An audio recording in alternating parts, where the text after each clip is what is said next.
Our mission statement is to restore wholeness to female survivors of human trafficking and to weaken the sex trade through the power of Christ.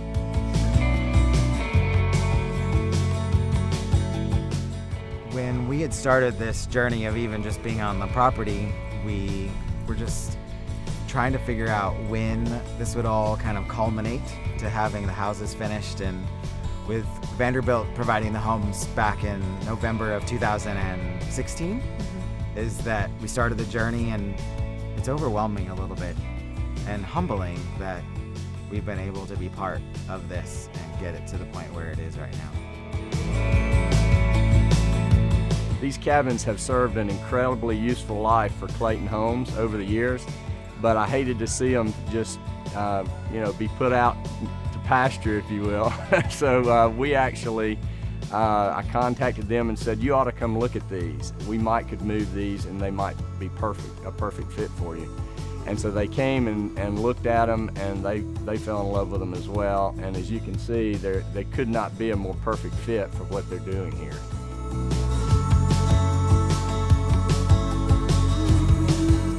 This is such an incredible cause that is largely under the radar of most everybody. People, number one, they don't really want to talk about it. They don't understand what it is.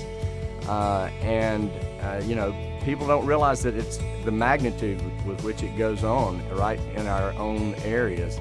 I think when you realize, and when people realize that it is hitting home, is that it is close by, is that being able to get the word out locally is going to be able to change people's minds and their understanding or awareness of the issue and do something about it. I think first, most importantly, is concentrating on where we're at right now and making sure that we have a solid program that's trauma-informed and clinically sound. Our next step, it could be possibly opening a program for survivors with children. There's a huge need for that. We're just right now focusing on where we're at and making sure we do that well. And I just commend Dave and Joe for their efforts and energy to do this. It's an incredible cause, and we're just extremely glad to be a part of it. People, they've thanked us, but really we should be thanking them. I mean, all we did is furnish some assets.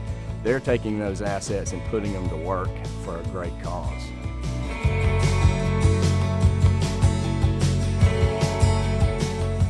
BlazingHopeRanch.org has a lot of information on it about who we are, what we do, and then there's a how to help section.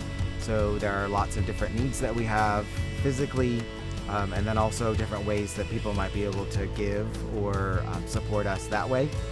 We've made it here, and we're just about to open the doors, and we're excited.